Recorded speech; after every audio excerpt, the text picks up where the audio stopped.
Welcome back to this special edition of Infowars Nightly News. Special because we've got one of my favorite guests, always intriguing and thought-provoking, David Icke. He's out in Hawaii. He's speaking this Saturday, and he's got some interesting observations. He's being protested. Groups don't want him to speak. I also, just before we went on air here, brought up any TSA adventures he's had. He's going to discuss it all. And then I'm going to talk to him about the New World Order throwing everything in our face. They're now admitting that they don't just have life extension technologies, they have age reversal systems. They're admitting that, your appliances do have hidden tech in them to spy on you. Why are they throwing it all in our face right now? I have my own ideas, but we'll get David Icke's take on that. But he is visiting now here in the 50th state, Hawaii. David joining us via audio Skype. Great to have you, David. Cheers, Alex. Well, how was your trip out there? What's your view on the TSA? Well, it's 3 quarters around the world for me, so it was a long trip. But I did experience the TSA 1 or 2 times already, both in Los Angeles and then moving around the islands here.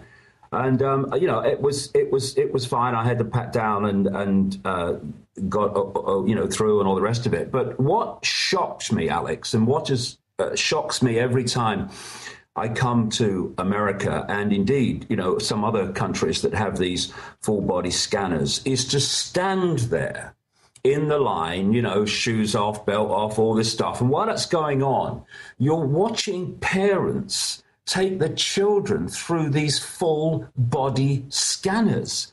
It is extraordinary. And, we can discuss various definitions of child abuse, but I would say that the ignorance of subjecting your children to this radiation every time they go through an airport with no question, come on, honey, quick, there you go, and all this stuff, no question, no thought, no question about what the effect on the child might be. And of course, radiation has a greater impact on children for various genetic medical reasons. It's just extraordinary to me how asleep people can be. And, people talk about ignorance being bliss. Well, ignorance is bliss, but only for a while, because ignorance always catches up with you.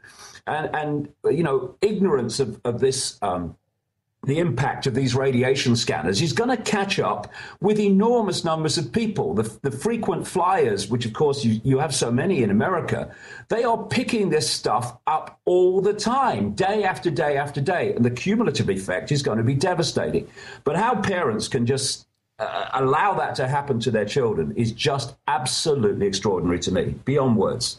David, can you imagine 10 years ago if we would have told people they're going to put you in naked body scanners, shave a naked image of you, which they've been caught doing, lying, of course, and parents are going to let their children be separated from them, scared, and have men and women, in some cases, different sex even, literally going in the pants and taking babies' diapers off. I mean, it is beyond dark satire that somebody like Kurt Vonnegut or Robert Heinlein would write in their dystopic, futuristic systems. And we see things like 1984, The Running Man.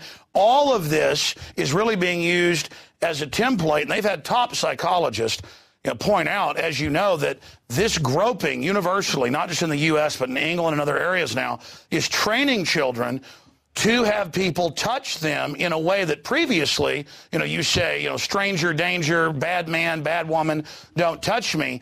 This is literal pedophile training, and they know exactly what they're doing. And now the TSA is ending up out on the highways of America and just demanding that they get in our comfort zone. And now we've learned they're medicalizing police under federal grants to begin blood draws on highways. This is all about getting in our comfort zone. Yeah, I mean, you look at that and then you look and you ask a similar question. A few months ago, say, the start of 2011, would we have believed that elected governments in Italy and Greece would be by now replaced by technocrats, bankers who've never seen a ballot box in their life? What's happening, and I've been talking about this for years, it's basically what will they take So, and this is very, very relevant to what I'm seeing in Hawaii too. What will the public take? Keep pushing, and if you don't meet resistance, then push some more. No resistance, push some more. This is why people have got to understand that this is where we are now, is not where it's due to end. It's just the latest stage on the road to where they want it to end. Now, ladies and gentlemen, at what point are we going to resist in big enough numbers to make the resistance effective? Are we going to wait until there's a knock on the door and the truck's outside for the concentration camp? Do you think we might resist then? What about when they take your children away because there's an emergency and force you to work doing whatever job the government says, that takes over your transport, that takes over the airwaves, that takes over the energy supplies, that takes over your home? At what point are we going to say enough in enough numbers to be effective and make a difference? Because that's the question people have got to ask. We have got to, I would suggest, Alex, move in terms of people are understanding of the conspiracy and awareness of the conspiracy from the point most people once were, where they're completely ignorant of the fact there is a conspiracy. And then, thanks to a lot of work by a lot of dedicated people, that information has started circulating in very, very large amounts. And suddenly we've moved to another stage with a lot of people where they're now standing on the other side of the street, and now they're aware enough of the game to watch their own prison being built. So, I tell you what they're going to do next. I told you, I knew they'd do that. Now, we've moved from not knowing the prison is being built around us to seeing it being built around us, but it's still being built around us. So we need to cross the road and start engaging with it in large numbers, get organized. You're right. You're right. The first massive campaigns of non-cooperation with the system, because it can't survive and it can't prosper and it can't work unless we have it has our acquiescence. Well said. First, we've got to get people awakened, and we're deep into that process now. Then we have to get people to take action, and the system knows that we're entering that phase. But dealing with the issue of the awakening, when you were speaking about the takeover of infrastructure, the takeover of media, the shutting down of free speech, this is happening everywhere now. And what you were mentioning was the new executive order Obama just signed 2 weeks ago. Similar things are being done in the Euro. They're appointing the leaders now. The Economist magazine, the Financial Times of London are saying it's good to have appointed leaders. So there's this attempt to now hide everything in plain view, but I don't see it working. Take the shooting of the poor Jewish children and the commandos in France. It came out day one, and now it's even the Jerusalem Post and Italian newspapers, that the guy was working with French intelligence. He was protected. Somebody else videotaped it. The whole thing was staged to get Sarkozy in. I mean, now it isn't taking months for that to come out. It's immediately coming out. It's a false flag. Now it's coming out the Hatari militia weren't planning attacks, and it was all a setup. And the judge did the right thing and is saying drop the charges.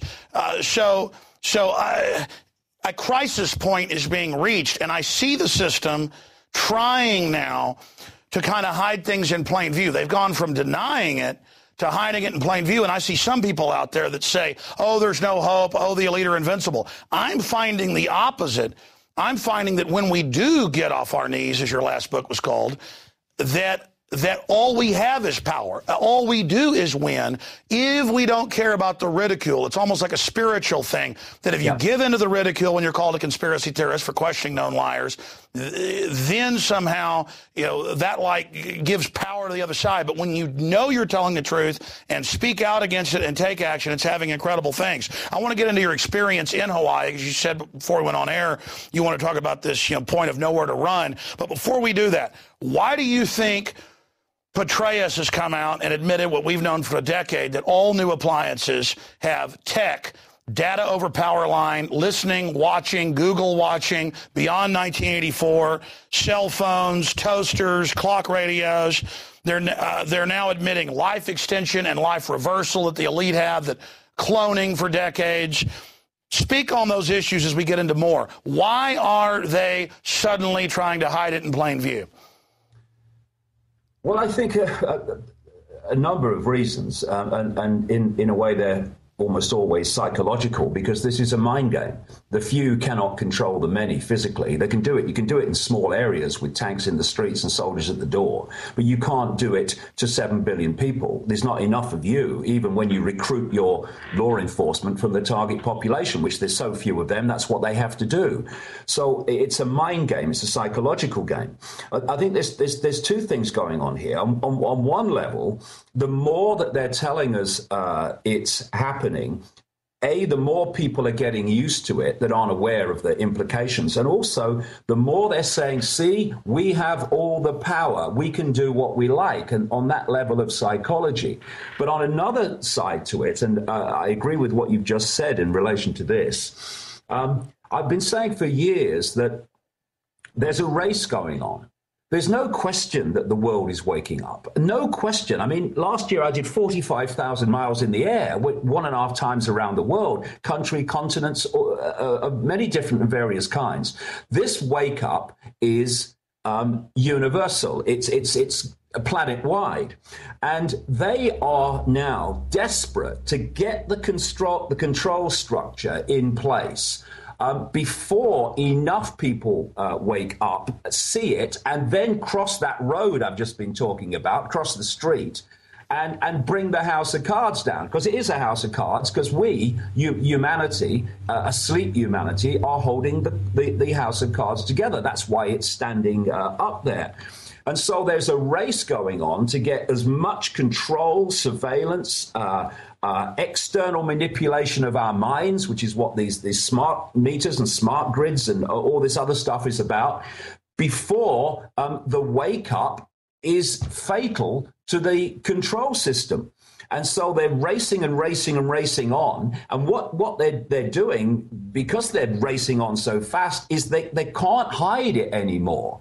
They're having to bring it in so fast. They can't be in any way subtle like they were before and covert and hiding it. So we're seeing it. Not only that, the more that people awaken, the more they see it, what they wouldn't see before, what these people could have got away with like 10, 20 years ago, which would have been off the radar of the vast majority of humanity, is now on the radar. You know, shows like this and people who have been putting this information out for the last 20 years, what they're doing is they're bringing the subliminal to the conscious mind. And this is having a massive effect in people seeing things they couldn't see before. If you look at a subliminal advertisement, you won't see the subliminal messages and images in it overwhelmingly. And then when somebody points out where they are, every single time you see that advert forever, the first thing you see are the subliminal images and messages you couldn't see before. Why? Because the pointing them out has brought them from the subliminal below threshold to the conscious mind, and now there's no hiding place for them. And this is another reason why it's becoming more blatant, because it is more blatant, but it's becoming more blatant to the observer because we're now seeing what we couldn't see before. Where, if you like, our radar is picking it up as it wasn't before. People are awake. They're now more conscious. So it's not just that it's more blatant, it's that we are now more awake. Now, expanding on that, you probably haven't had a chance to see it yet. For months, everybody was bringing this up to me. They'd read the books. It's a bestseller up there now with Harry Potter. The Hunger Games. Well, I finally saw it, David, and it is 100% Agenda 21, directly out of the UN Biological Diversity Assessments, with a super high-tech elite of less than 1% in armored walled cities, within controlled cities, monorail, exterminated 90% of the population, the rest of us living in feudal squalor, basically kept at a subsistence level, and this high-tech false reality that they're building, and gladiatorial games and human sacrifice of children. Now, you and I know, studying this, that's all the ancient cultures, that's what this dark force builds. But people say, well, it's good. It's exposing it because it's everything we've talked about to a T. But no, when the subconscious group sees it, it puts power over them by the system to be conditioned and acclimated, because when something's subliminal, it gives the system power. But when you're conscious, it gives you power. And so it's almost a race for them to get everybody acclimated as they roll this out. But I just wanted to get your take on the Hunger Games, or to ask if you've heard of it or what you think of that statement. No, I've not seen it because I've been traveling. But yes, absolutely.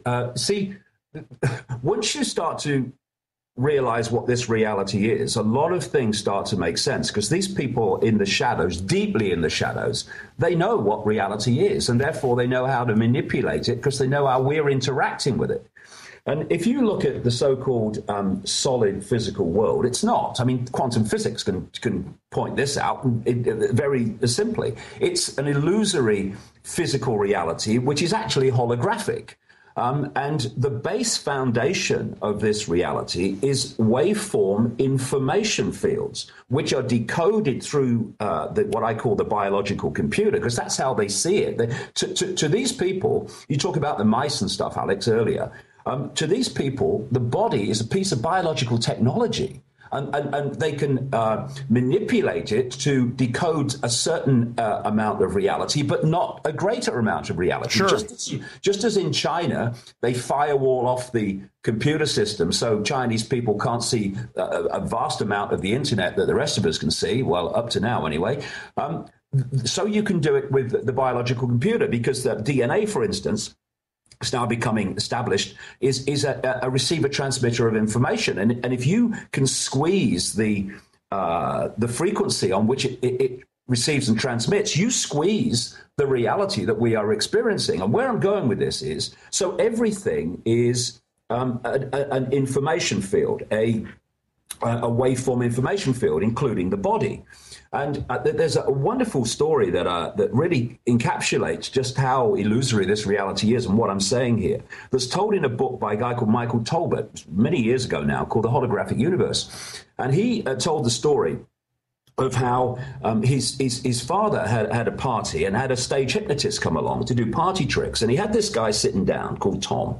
And he said to the guy, when I bring you back to a waking state, you're not going to be able to see your daughter in the room. And so he brings then the daughter, stands her right in front of the father, so he's looking in her belly. And he brings him back apparently from the trance, and says, can you see your daughter in the room, Tom? And Tom's looking around. He's looking in her belly. He's saying, no, I can't. Everyone's laughing. They can see her. He can't. So the hypnotist then goes behind the daughter, puts his hand in the small of her back, and says to the father on the other side of her, I'm holding something, Tom. What am I holding? And to him, it was obvious. He said, well, you're holding a watch. He says, there's an inscription on the watch, Tom. What does it say? And he leaned forward, he read the inscription. His daughter's between him and the watch. Now, this is the reason. His daughter, like all of us, like everything in this reality, is a waveform information field. We decode it into a holographic physical reality, but actually it's a waveform information field. Now, if we don't do that, if we don't decode the information field into a holographic reality, then whatever we're not decoding doesn't exist in the realm of the conscious mind. So what the hypnotist has done is put a firewall in this guy's mind, in this guy's brain, so it's not decoding the waveform energy field of the daughter. Therefore, he's not decoding it through into holographic reality. In his reality, she's not there. Therefore, he can see behind her. Everyone else in the room who's not been subject to that firewall is seeing her. And now, David, this is very important area. Just very quickly, Alex. This means we have to look at symbolism and all these symbols put around us in another light, because these symbols are not just like, people holding torches and eyes and stuff. They are information fields, and they put them around us because they are speaking to us. They are exchanging information with us on a subconscious level. And it's a whole psychological game to implant in all the ways that you've discussed, and I'm talking now. They're program prompters. into the subconscious, and then that filters through as a conscious thought, a conscious response, an emotional response, which we take to be us, and it's not. It's information that's been put in there for us to believe is our thoughts and emotions. Well, I totally agree with you, and there's the analogy of the Earth suit. But if you really think about it, it's like the internet is the universe, the iPhone is the limited system that is experiencing that. That would be the body, or it's the way the cerebral cortex of the left and right lobe is our, quote, conscious focusing, but it's tying into our overall brain that is hundreds of times more powerful. And that's in 101, as you know, marketing. That's taught in college. Subliminals is just part of marketing for hundreds of years, but the general public is taught it's all a joke and doesn't exist. It's a conspiracy theory that anything else exists or anyone is manipulating me. That is the hypnotist of the system telling people nothing exists outside of my voice. And we notice that good hypnotists, will first call 10 people up, ask them questions. They can tell off cues who is suggestible. They'll send back, 80% of the people they call up, but keep a couple of them. And then the person is willing to do it. But when you're born put in front of a television, when you're born with the chemicals in food and water, all of this happening, the sperm counts dropping, the testosterone, the women all screwed up, the thyroid problems, the overall brainwaves lowering, the fertility, they are killing us. So how do the chemicals, which they're obviously increasing the levels of, we're exposing it, so now they're on the news going, yeah, lithium in the water, Prozac in the water, statins, that's now out in the open, chemtrails, aluminum, they're obviously increasing the chemical bombardment. How high will they turn it up? Will it work? It doesn't seem to be working. Well, what we're actually looking at, Alex, is a situation which refers back to what we were talking about earlier about the wake up. I've been talking now for 22 years about the fact that there is an energetic, let's call it, because it's true, information change going on in the waveform fabric of our reality. I knew about it 20 years ago, and I was told that the effect it would have would be that I was going to see in my lifetime this great awakening of people to see a new vision of self in the world that they'd never seen before, and all that had been hidden was going to be brought to the surface by this information change. Now, 22 years ago, no sign. Look at it now. The very program we're talking on is an expression of this, all that's been hidden coming to the surface. And look what we know now about how the world's manipulated. We didn't know 5 years ago, 10 years ago. It's fantastic. So they knew this was coming.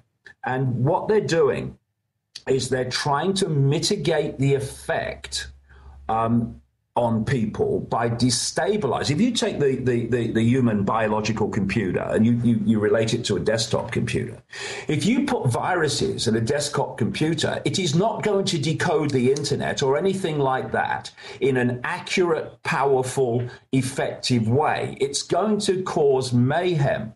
And what, in effect, if you look at chemicals, Alex, and the chemtrails and the aluminium, again, in the holographic realm, we see chemical substances. But if you go back to their base state, which is a waveform information field, if you could see that, it would be incredibly disruptive. It wouldn't be harmonious. It would be just a mess. It's jamming. It's electrochemical noise that at the electrochemical level fries us. So what does the system do?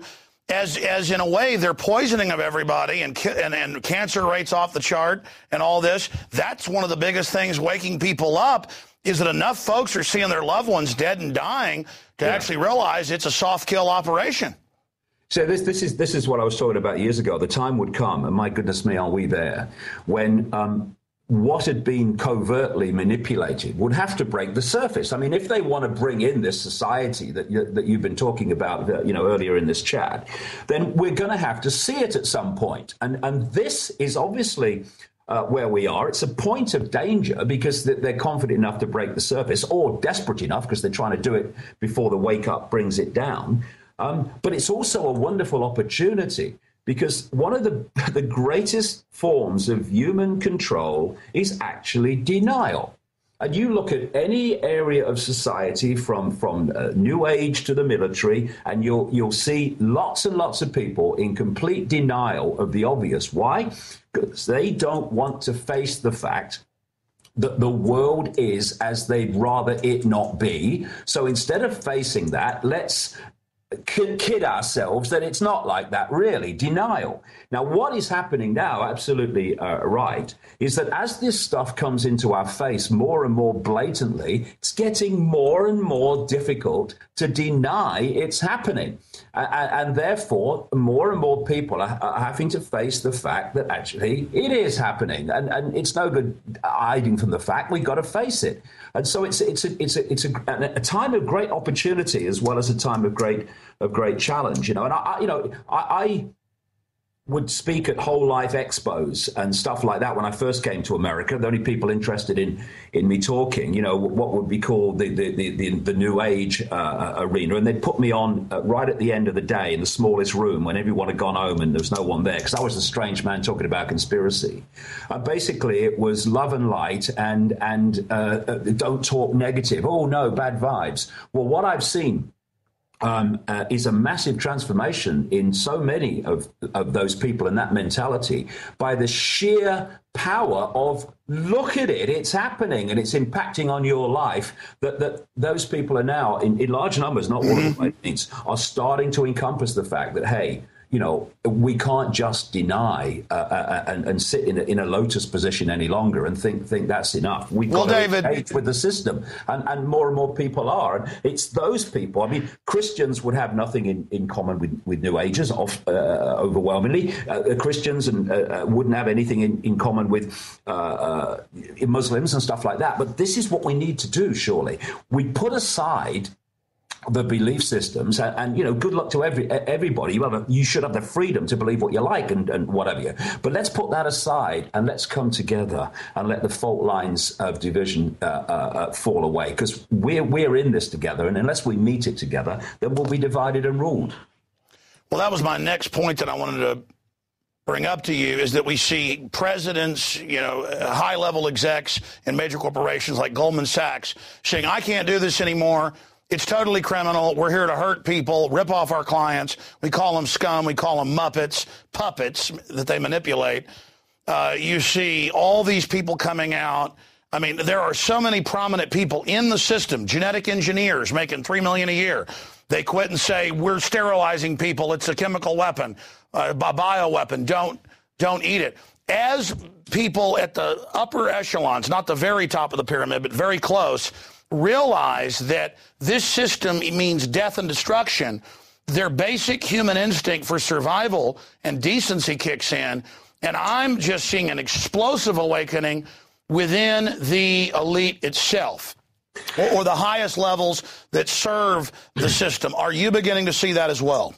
Yeah, I mean, what I understood about this information waveform change is that the most open, the less densely caught in the box, would be touched by it first. But eventually it would start to touch people who were really deeply in the box and deeply in the system.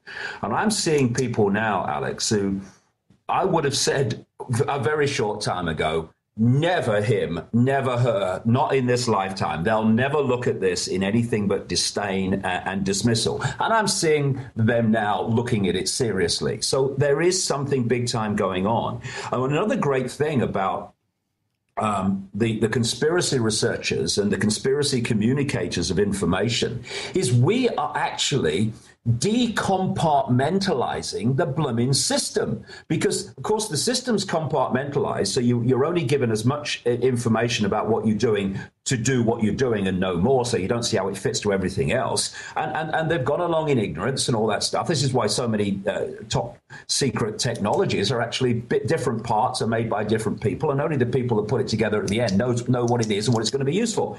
And what this information that's been pouring out more and more effectively year after year after year he's doing, and I'm seeing this in science, with scientists, with people in the system, it's decompartmentalizing the system, because it's saying to them, see, this is what your contribution is doing, because it's connecting to this contribution, and what you think you're doing in innocence is actually causing this. And so, the system is starting to unravel, and that's why I feel this sense of panic. We must push on, we must push on, we must push on. And when you do that, you make mistakes, and you make it even more blatant what you're doing. So this is a time of great challenge. But I tell you what, mate, I'm looking at it now, and when I see where we were just a few years ago, we are making very, very rapid progress. I agree with you. Now, how do you see the psychological warfare chiefs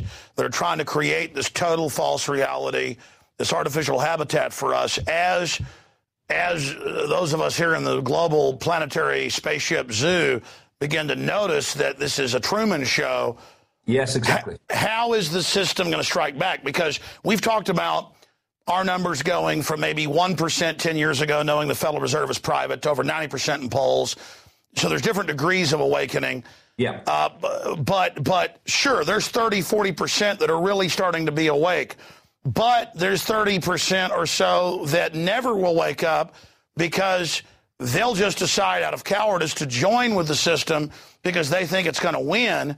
And then you've got that other 30% or so that are just so into the system and so drugged and poisoned, they don't have the IQ to wake up. So how do you see those that are mercenaries are going to serve the evil to the end because they think it's, they worship at the altar of dark power? How are they going to try to blame us that are actually waking folks up for problems that are coming? Because more and more I'm hearing, you're going to destroy the stock market. You're going to cause problems by what you're doing. Just go along with it. Or I'm seeing people who denied world government was being set up. Now they've suddenly said, okay, world government's the answer. And okay, it's all real. But those of you that oppose it, you're the problem. I mean, because obviously what I'm trying to say is the system's got a lot of tricks up their sleeves. What do you see as their counter-strike option against us? Well, I mean, I think they'll try to demonize people communicating this information ever more effectively in any way they can. Desperate is the word that comes to mind. The key for those who are doing this is for it to go in one ear and out the other, because the more they're attackers, the more they seek to undermine us, the more they are aware of the effectiveness of what's going on in terms of exposing them. So it's a compliment in so many ways. And, they always, just interrupt, they always tried to ignore us at first. Now when they've got 15 shows on at any one time saying 9/11 truthers are crazy, everybody instinctively goes, wait a minute, if they're making this big a deal out of it, and this media has been caught lying millions of times, I mean, people when the system's out of bullets, and now when they attack you, it's a badge of courage, what do they do next?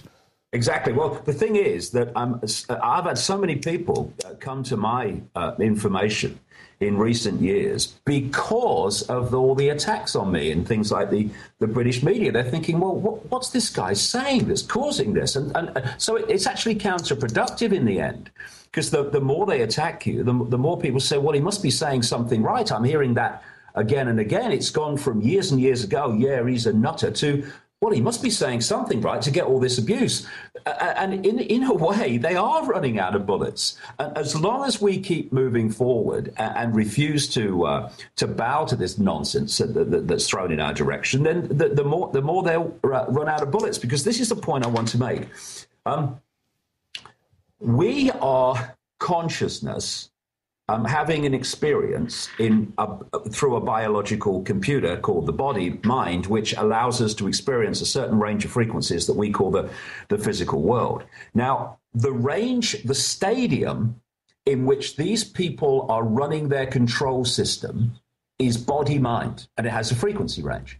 Once you open your mind to consciousness, I mean, what Christians would call the soul and many other different religions and beliefs call it different things. But the greater self, spirit, which near-death experiences are experiencing when they leave the body and the reality is completely changed and it's much more expansive and everything becomes possible and it's amazing the way they describe it. Once you do that, that power starts to come through the body-mind computer. The control system can't deal with that because it's not in its field of frequency to deal with it. It doesn't have the power to deal with it.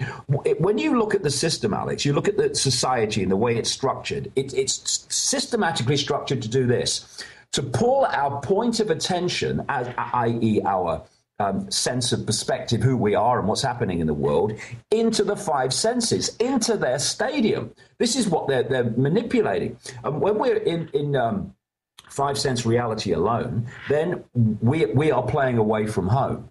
And we can only perceive self and the world and world events through the five senses. Well, here's an example, David.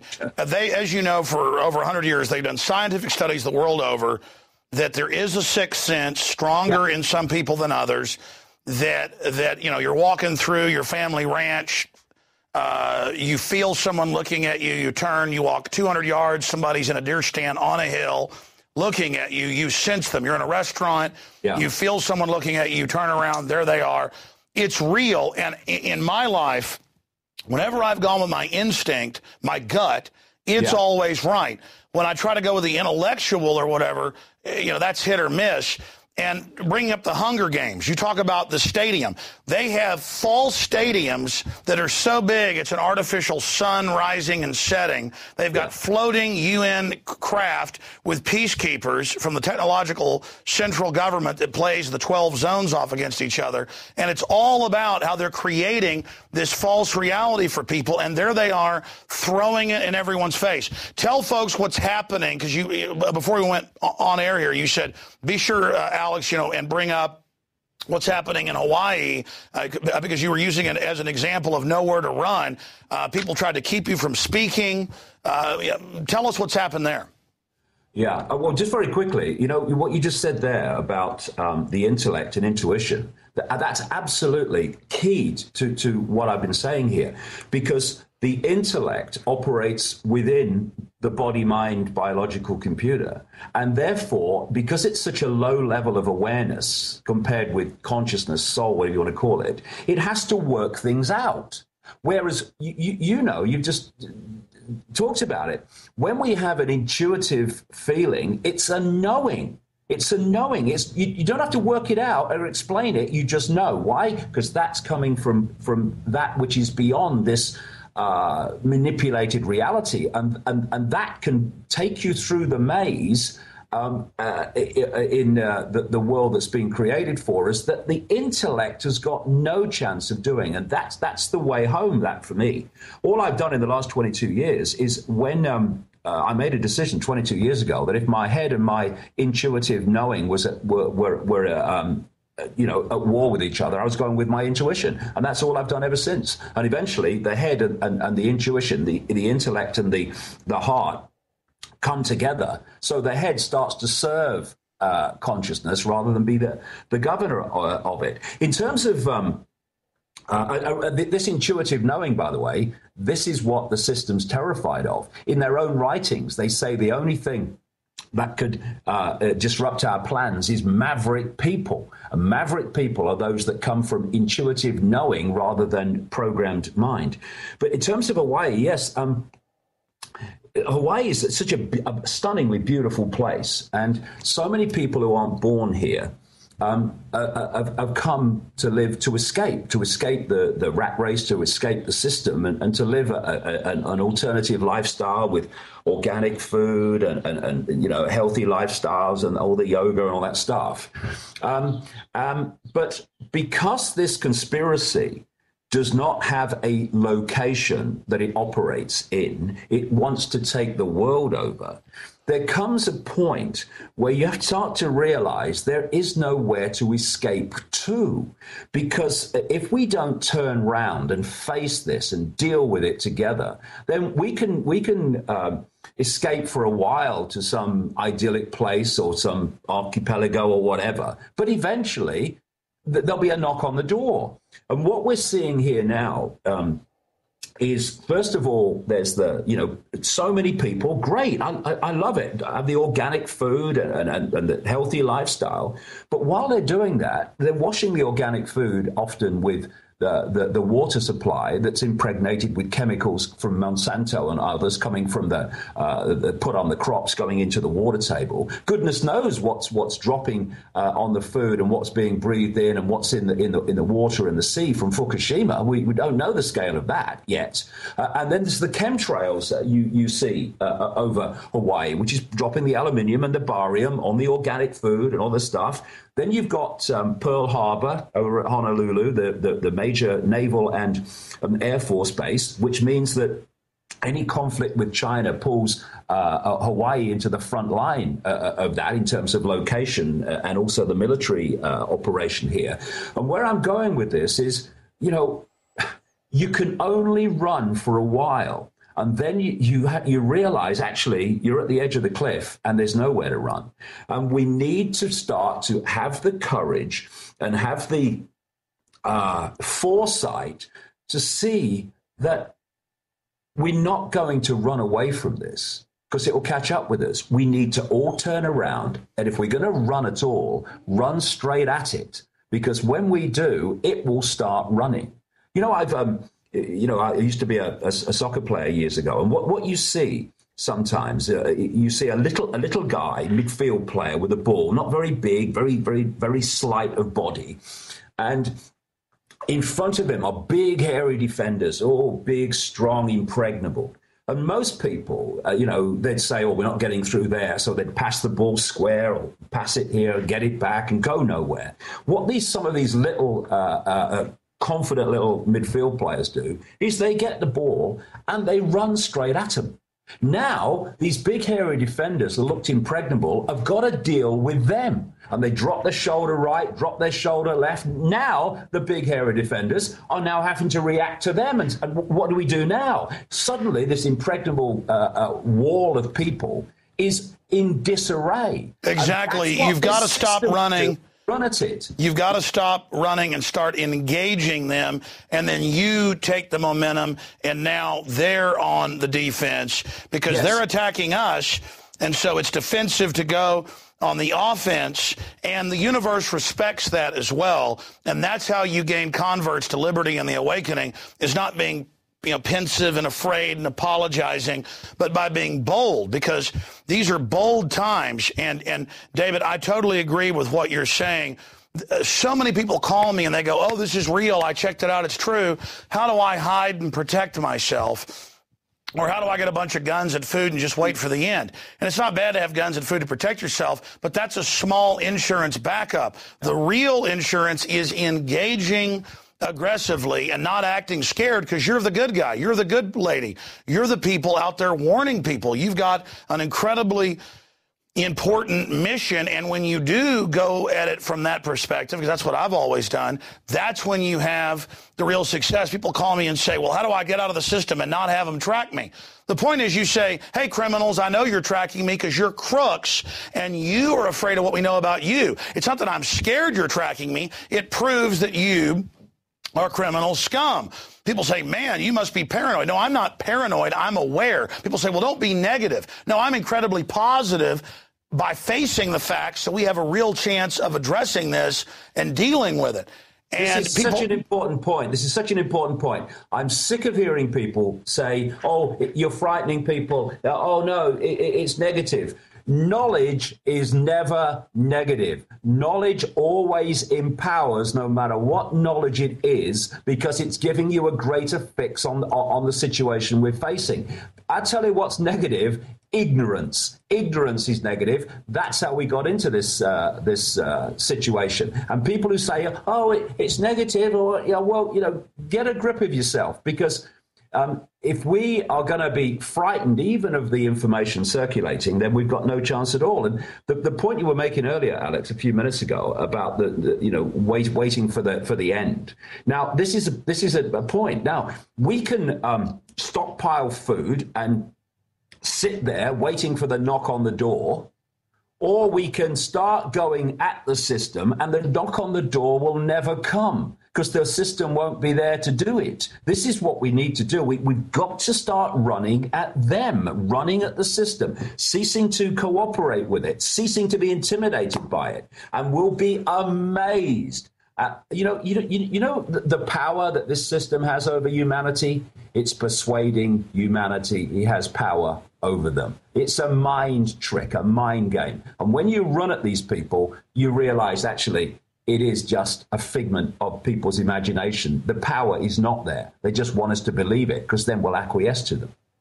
Yeah, there's a lot of people out there that say, oh, Alex Jones, David Icke, they're saying we've got hope. We don't have hope. And the information they're putting out can be accurate on issues, but this idea that we don't have hope and don't have power, in my own life, I don't have the skills that a lot of other people have, but I've reached 15 million people a week, literally, through XM, AM and FM, internet, YouTube, all of it. 15 million is a conservative number. And I know there are people smarter, more talented, everything, but I, my whole life, have always run at them. When somebody challenges me, I don't understand reverse just because it doesn't feel right. And if we can just get people to realize, I'm always looking for other leaders. I'm always looking for people to build up, to go at the system. And people are always thinking just because I'm there or you're there or whatever, we're there, Ron Paul, whatever, that somehow, G. Edward Griffin, that, oh, I'm glad you're there and I'm glad you guys are. No, we're here to wake up those that aren't awake yet. Once you're awake, we need the next Alex Jones, the next David Icke, to be a leader and then find the next person, because it's through awakening millions and then getting hundreds of thousands of the leaders that are there to really take it to the next level that we cannot be stopped. And I've always known that's my mission, is to reach out to others, to then have them activate like ripples in a pond to get the chain reaction of awakening going. And that chain reaction, I can feel it, has already begun, and the system is going to do desperate things to try to block it. David Icke, thank you so much for the time. DavidIcke.com. People want to find out about your speaking engagements, your last book, the new book coming out. Tell us a little bit about that, and then I have one last question for you. Well, the new book's called Remember Who You Are, and it's a multi-level book about the nature of reality, the nature of the human psyche, and hard names, dates, places, uncovering of what's happening in the world in terms of daily world events, and what the gender is and all that stuff. But it's called Remember Who You Are for the very reason, Alex, that we were talking about in this chat. We need to remember that you are not Alex Jones and I'm not David Icke. They are names for our experience. We are not our names. We are not our job. We are not our income bracket. We are not our race. We are consciousness having those experiences. And when you remember that, then this incredible power comes into your life, which is just the greater you expressing itself because you've opened your mind and let it in. And then what we call miracles become possible, including what many people would see as a miracle currently, which is bringing this control system down. But it will come down. It will come down. Consciousness will bring it down because it is built on mind. And consciousness and mind are like the sumo wrestler and the two-stone weakling. The event in Hawaii on Saturday is on Maui, and I'll be talking for 9 hours over the day with about 1,500 images, connecting the dots across all these things. It's so important now that people stop seeing things like love and spiritual things as concepts. They have to become actions. You know, if you are at the side of a river and a child falls in the river, you don't sit on the bank sending out love to the child, do you? You jump in the river and express love by pulling them out. Well, we need to take it from the theory to the action, and then we'll get somewhere. Beautifully said. A question I get constantly is, it's twofold. Here are the two questions. Why are you, Alex Jones, David Icke, Ron Paul, still alive, people like that? Why are you still alive, A? And B, at the very highest level of human control on this planet? And, of course, the elite believes they're interfacing with these dark entities. And that's what all the religions say. But the point is, and then when you say it, though, you're kooky and bad because you have a different angle on it, according to the mainstream media. Why are we still alive, A? And then B, at the human level, what is the highest secret society order? Who is the most evil person on earth? Well, on the second, I don't think we know, because they don't put themselves on public display. I mean, I think at the core of the core of the core, where I say they directly interact with these entities that are described in every ancient culture, and every religion has them: demons, archons, jinn, whatever you are. They don't put themselves on public display. But the House of Rothschild is absolutely right up there. And they are a major influence. And what they've done brilliantly through the 20th century to now is taken the in-your-face control. They've increased their control, but they have hidden it so that the Rothschilds are a kind of a faded force. They're not. They're right up there. And I love the thing, Alex, about are we still? Why are you still alive? I mean, what ultimate defeatism? People said to me over the years, if you were genuine, you'd be dead. All right, so the only genuine conspiracy researcher is a dead one, right? So we don't have the feeling that actually we can take the power to take the system on and be effective against the system, because we don't think the system is all bloody powerful. No, it is all powerful. Therefore, you would be dead. They wouldn't let you do this. Well, there are other forces at work as well. You know, we look out in this tiny frequency range we call visible light, which is barely bloody, existing.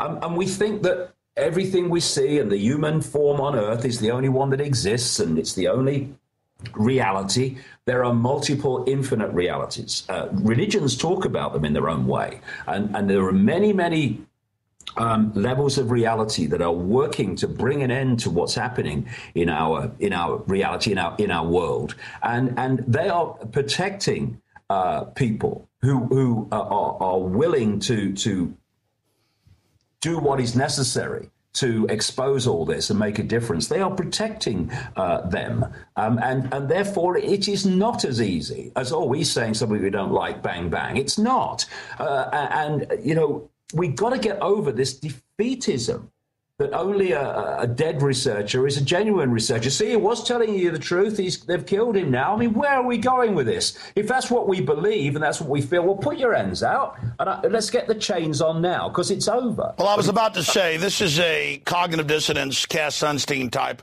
idea that we can't win. Anybody who's successful is bad. You're just saying humanity is crap, when history shows us the opposite. And it's only, tyrants only flourish when good men and women do nothing. And what are people saying who are saying there's nobody good who's standing up? They're saying their crud as well. Because I always say, okay, let's just say I'm bad, which I'm not. I mean, I'm pure of heart. I'm not a perfect person, but I really do love people. I really do want to have a better world. I want our species to go to the stars. I'm a fan of man. I'm a fan of humanity. I believe in humanity. And then these people just say, oh, no, you couldn't be successful, without the New World Order. Okay, fine then. I'm bad. Don't use the fact that I'm bad as an excuse for you to not take action. You know you're supposedly good, and everybody else is a bad New World Order. Come on, stand up and take action, instead of just spending all day attacking everybody else that's trying to do something. And then you find out, oh, they're the operatives. They're the cognitive dissidents. They're the COINTELPRO. And the good news is people have gotten wise to that. And I've seen all the attacks I've gone through, you've gone through, and others have gone through, has actually just become advertising for us. I mean, in a way, the enemy is stupid. I mean, I guess they're fighting an old game where people were in a trance state, but people are not in a trance state anymore. At least those that are awake aren't. And the folks that are still in a trance, I'm sorry, they're not even on the game board here. They're spectators. I mean, I'm in the arena, and I have come to wake some people up. The thing that people need to understand more than anything else is all this conspiracy, all this enslavement. It is not a bloody game. It's real. And if we don't focus on that and focus our lives on it, we're going to regret it for the rest of our lives. David, let me interrupt you just for a moment, and then I want you to continue on this line, because it's not that I'm mad at my detractors.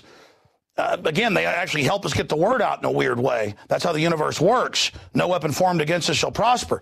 But I want them to develop to the next level. And I see them more as like hobbyists who think that if they spend all their time critiquing other people who are awake and involved, that somehow it's like a scalp, that if they've bashed David Icke or they've bashed Alex Jones or they've told us, that, oh, they're really an agent or they're scum, when obviously you're not an agent and I'm not an agent. If you have any discernment, you know that. The globalists hate what we're doing.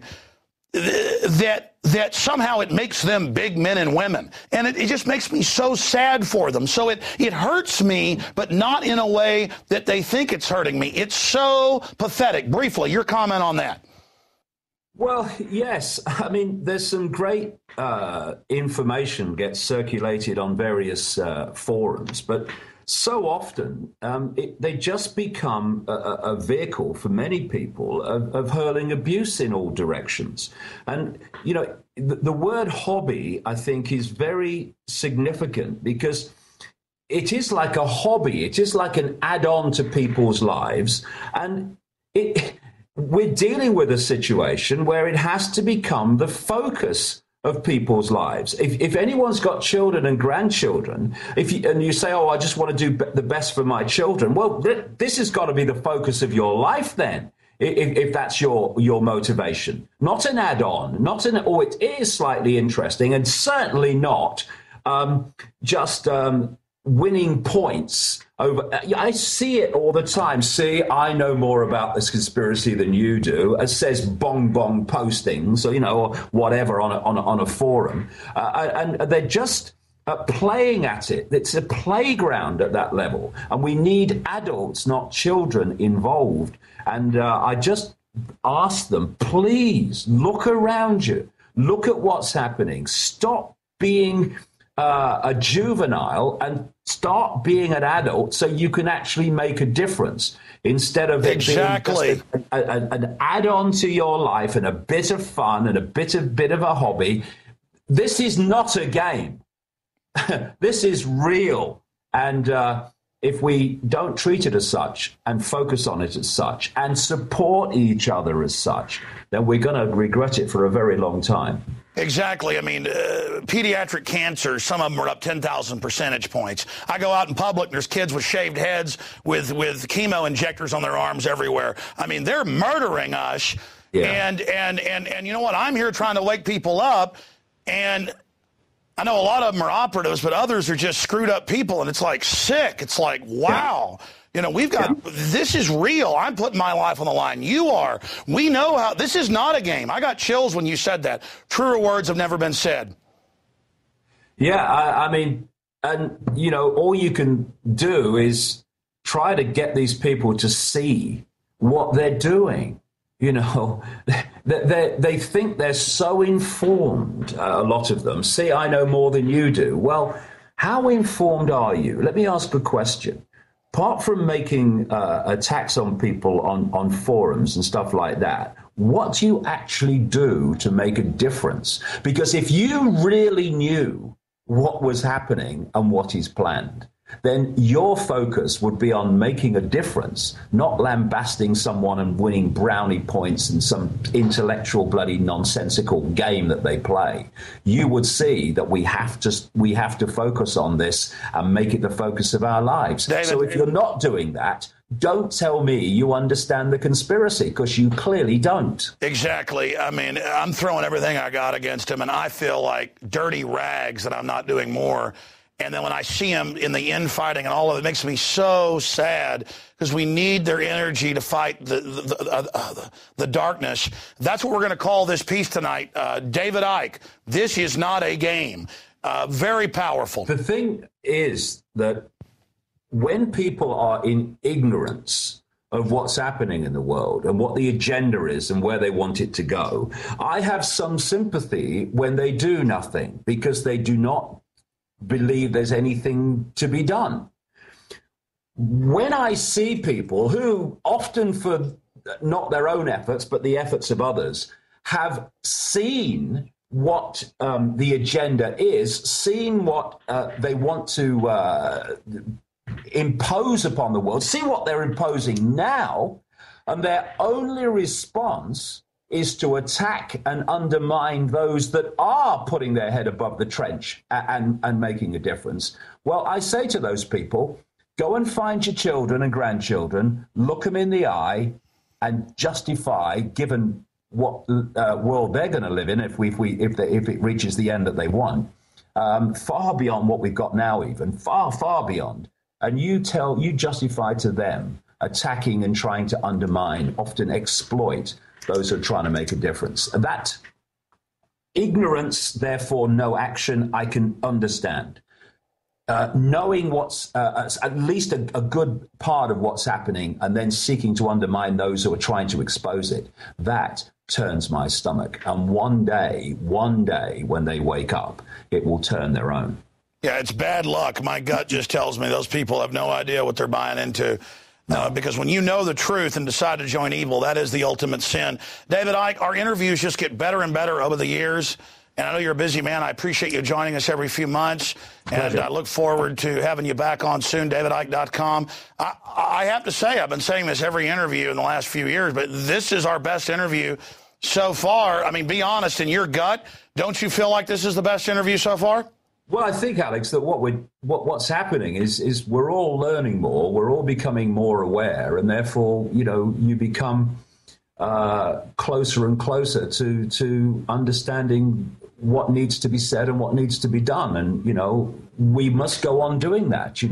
I see people over the years at various conferences, and I've seen them make presentations, and that's very nice. Yes, that's interesting. And then I've seen them 10 years later making the same presentation. And I'm thinking, what have you been doing? The cutting edge has to constantly move, and it's moving very, very fast now. It's great time to be alive. It certainly is. Well, David, thank you for the time, and I look forward to speaking to you again in the future. Cheers, Alex. All right, folks, there goes David Icke, almost an hour long, and just amazing. And you can say what you want about David Icke, but he gets people thinking, and he's doing a lot of good, and that's what we need. He is good at getting people outside the box. And I ask, any critics out there who aren't in the arena, what have you done to wake people up? Because we know this world is going in the wrong direction. Great job to the crew. Another extended edition of Infowars Nightly News. Lord willing, we'll see you back here tomorrow night, 7 o'clock Central, and I'll see you on the radio 11 a.m. Central for the radio show, Infowars.com, prisonplanet.tv. Until then, bon voyage.